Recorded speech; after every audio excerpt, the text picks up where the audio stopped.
Bonjour à tous. Alors cette semaine, on a eu un regain d'optimisme ces derniers jours sur les marchés financiers, en particulier depuis mercredi soir et le jeudi de l'Ascension. En cause, l'optimisme des opérateurs sur la question du relèvement du plafond de la dette américaine.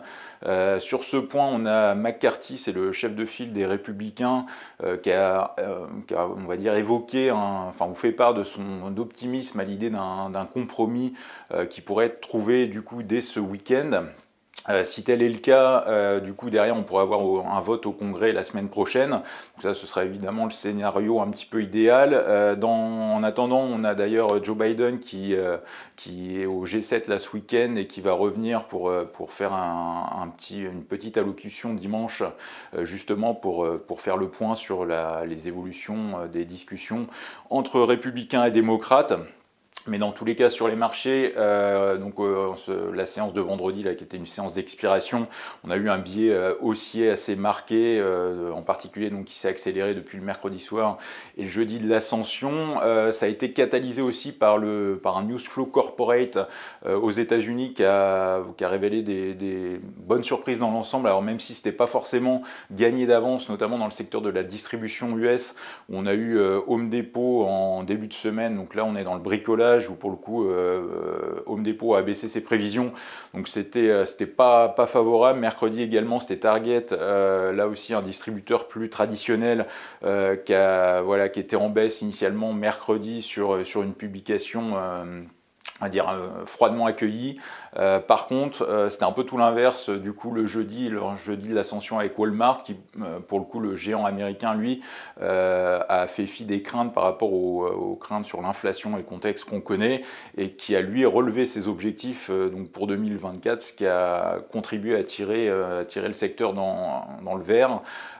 Également sur le front corporate, les valeurs bancaires régionales US, vous savez, je ne vais pas vous refaire le speech, mais il y avait des craintes, il y a toujours des craintes à mon avis sur le côté, sur les risques du secteur, et pour le coup on a eu plutôt des bonnes surprises dans le segment avec la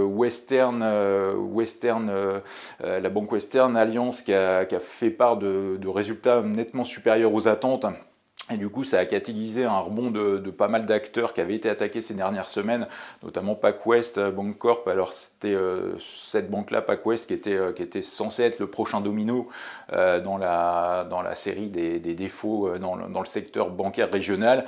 Mais pour le coup, c'est vrai que du coup, les bons résultats de Western Alliance ont un peu rassuré les opérateurs. Donc ça, c'est un second point peut-être plus favorable. Également dans le secteur de la tech américaine. On avait Cisco qui a finalement terminé dans le vert jeudi 19. Alors pour le coup, Cisco avait publié mercredi soir en after hour.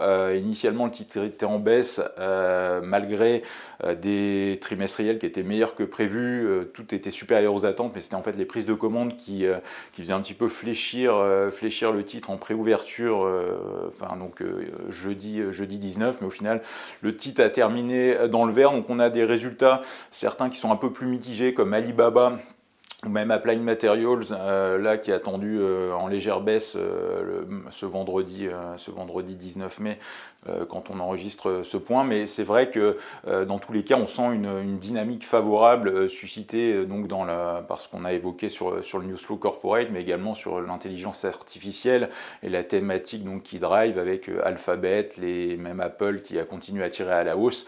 Donc voilà, un Nasdaq qui vraiment s'est littéralement arraché à la hausse. Alors le Nasdaq, je vous ai mis un petit lien sous la vidéo. Peut-être qu'il faut commencer à être prudent. On a Tom DeMark alors c'est un spécialiste qui est assez suivi aux États-Unis et qui parle d'une possible arrivée en essoufflement sur le Nasdaq dans la zone actuelle. Donc ce qui voudrait dire qu'on va s'essouffler. Alors ce qui n'est pas le cas à l'instant T, mais peut-être un signal de prudence à suivre pour la semaine prochaine sur le Nasdaq. Dans l'immédiat, sur le S&P 500, on s'est extirpé, on a cassé à la hausse cette zone de congestion dont je vous parlais sur notre site, la Bourse au quotidien. Alors ça a été nouvellement créé, mis en place, et on va développer la chose dans la partie forum. Quand vous allez sur le site, la Bourse au quotidien, sur la partie droite, vous avez un petit onglet forum. J'avais posté, c'était mardi, je crois, de mémoire, hein, la situation du S&P 500 qui était en situation d'attente, de calme, avec une compression de volatilité, et on a vu une résolution haussière de cette phase qui s'est accélérée donc de mercredi soir à vendredi matin sur la cote américaine. Voilà, bah écoutez, je vous souhaite à tous et toutes un bon week-end et je vous dis à bientôt sur nos réseaux et notre chaîne. Au revoir.